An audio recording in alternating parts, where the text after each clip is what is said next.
আসসালামু আলাইকুম। কানিজ ফাতেমা লোপা স্বাগত জানাচ্ছি এনটিভির দুপুরের খবরে। ক্রাউন সিমেন্ট শিরোনাম দেখছিলেন, এবারে জানাবো পুরো খবর। বীর শহীদদের প্রতি শ্রদ্ধা জানাতে সাভার স্মৃতিসৌধে ঢল নামে সর্বস্তরের মানুষের। শ্রদ্ধা জানাতে এসে তারা বলেন, হানাহানি সংঘাত ভুলে নতুন বাংলাদেশের স্বপ্ন দেখেছেন তারা। দেশের বিরুদ্ধে কেউ নতুন করে ষড়যন্ত্র করলে রুখে দেওয়ার অঙ্গীকার রাজনৈতিক দলগুলোর। মোখলেসুর রহমানের তোলা ছবিতে ওবায়দুল্লাহ মামুনের রিপোর্ট। স্বাধীনতার ৫৪ বছরেও পুরোপুরি অর্জিত হয়নি স্বাধীনতার সুফল। দেশের মানুষ কখনো মুক্ত, কখনো হয়েছে পরাধীন। তাজা রক্তের বিনিময়ে যে লাল মানচিত্র পেয়েছি তা কতটা মানানসই। রাষ্ট্রের শুভ বিজয়ক্ষণে প্রতি বছর দেশবাসী স্মরণ করেন লাল সবুজ পতাকা বিনির্মাণের নায়কদের। তাই তো ১৬ ডিসেম্বর শ্রদ্ধা জানাতে সাভারে জাতীয় স্মৃতিসৌধে নামে সর্বস্তরের মানুষের ঢল। শ্রদ্ধা জানাতে এসে সর্বসাধারণ বলছেন, অপ্রাপ্তির হিসাব নয়, আগামীতে হিংসা বিভেদ ভুলে নতুন বাংলাদেশ গড়ার স্বপ্ন দেখছেন তারা। আমরা এটাই চাই যে দেশের সার্বভৌমত্বটা সবসময় রক্ষা হোক, দেশের শান্তি বজায় থাকুক। আমরা চাচ্ছি যে সরকারের কাছে একটা জবাবদিহিতামূলক আচরণ বা গণতান্ত্রিক যে ব্যাপারটা সেটা থাকুক। সকাল থেকে শ্রদ্ধা জানাতে স্মৃতিসৌধে আসে বিভিন্ন রাজনৈতিক দল ও সামাজিক সাংস্কৃতিক সংগঠনের নেতাকর্মীরা। একে একে শ্রদ্ধা জানায় বিএনপি, জাতীয় নাগরিক পার্টি, গণসংহতি আন্দোলন, আমার বাংলাদেশ পার্টি। এ সময় তারা বলেন, মুক্তির সংগ্রাম চলমান থাকবে। আগামীতে কেউ দেশ ও নির্বাচন বিরোধী ষড়যন্ত্র করলে তা প্রতিরোধ করা হবে।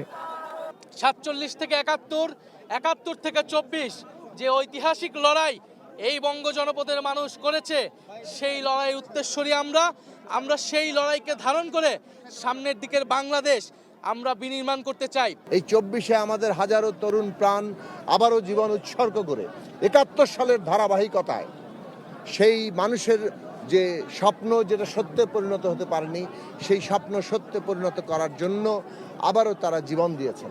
২৪ এসে আমাদেরকে আবার জানিয়ে দিয়ে গেছে যে ৭১-এর স্বপ্নগুলো পূরণ হয় নাই, অতএব তোমরা তোমাদের মতো করে এই লড়াইটা চালিয়ে যাও। এবং এই লড়াইটাই আমাদের তরুণদের মধ্য দিয়ে আবার রিনিউড হয়েছে। ১৯৭১ সালের ১৬ ডিসেম্বর এটি কোনো সংখ্যা বা তারিখ নয়, বাঙালির কাছে হাজার বছরের শ্রেষ্ঠ একটি দিন।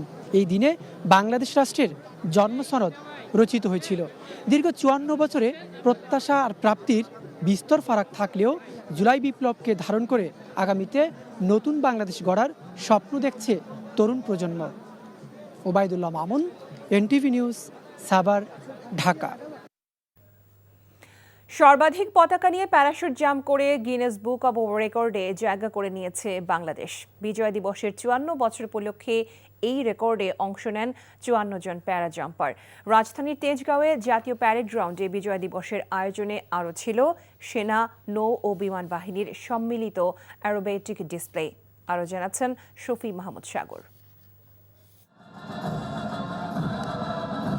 বিজয়ের দিনে বাংলার আকাশে লাল সবুজের সমারোহ। বিমান বাহিনীর অ্যারোবেটিক ডিসপ্লে যেন বিজয়ের ৫৪ বছরের প্রতিচ্ছবি। জাতীয় প্যারেড গ্রাউন্ডে বিজয় দিবসের মূল আকর্ষণ ছিল পতাকা হাতে রেকর্ড করে সর্বাধিক সদস্যের প্যারাজাম্পিং। ৫৪ জন প্যারাজাম্পার ১২,০০০ ফুট উচ্চতা থেকে বাংলাদেশের পতাকা নিয়ে ফ্রি ফল ডাইভ করেন, যেখানে অংশ নেয় সেনাবাহিনীর ৪৬ জন, নৌবাহিনীর ৫ জন, বিমান বাহিনীর ২ জন সহ বিডার নির্বাহী চেয়ারম্যান আশিক চৌধুরী। সম্প্রতি সুদানের অ্যাবেতে শান্তিরক্ষী মিশনে নিয়োজিত অবস্থায় অতর্কিত হামলায় যে ৬ জন সৈনিক প্রাণ হারান, তাদের নাম ধারণ করে ডাইভ করেন ৬ জন প্যারাটুপার। একে একে প্রত্যেকেই সফলভাবে ল্যান্ড করেন ড্রপিং জোনে। গিনেস বুকে জায়গা করে নেয় সবচেয়ে বেশি পতাকা বহনকারী এই প্যারা জাম্পিং।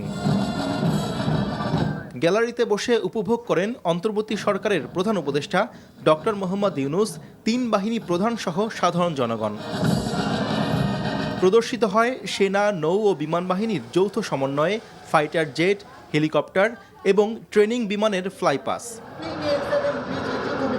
সবশেষে বিমান বাহিনীর একটি MiG-29 বিমান প্রদর্শন করে বিভিন্ন রকমের অ্যারোবেটিক ফ্লাইং মুভমেন্ট।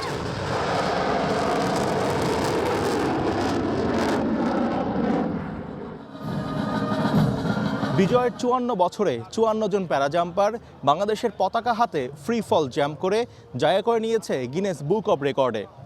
জুলাই পরবর্তী নতুন বাংলাদেশ স্বকীয় চিন্তা চেতনায় পৃথিবীর বুকেও অনন্য রেকর্ড গড়বে, এমন বার্তাই দেওয়া হয়েছে বিজয় দিবসের এই আয়োজনে। জাতীয় প্যারেড গ্রাউন্ড থেকে শফি মাহমুদ সাগর, এনটিভি নিউজ, ঢাকা। স্বাধীনতার ঘোষক শহীদ প্রেসিডেন্ট জিয়াউর রহমানের মাজারে ফুল দিয়ে শ্রদ্ধা জানিয়েছে বিএনপি। এ সময় দলটির মহাসচিব মির্জা ফখরুল ইসলাম আলমগীর বলেন, দেশের সার্বভৌমত্ব ও গণতন্ত্র প্রতিষ্ঠায় বিএনপি আপোষ করবে না। স্বাধীনতা বিরোধীরা আবারও মাথাচাড়া দিচ্ছে মন্তব্য করে তিনি বলেন, তার বিশ্বাস গণতন্ত্রকামী জনগণ তাদের প্রতিহত করবে। ইফতেখার রেজার রিপোর্ট। দেশের ৫৫তম বিজয় দিবস উদযাপনে শহীদ রাষ্ট্রপতি জিয়াউর রহমানের মাজারে শ্রদ্ধা জানাতে ঢল নামে বিএনপির সর্বস্তরের নেতাকর্মীর।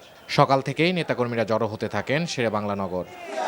সকাল 10:30টার দিকে ফাতেহা পাঠের মধ্য দিয়ে দোয়া ও মোনাজাত করেন বিএনপির নেতারা।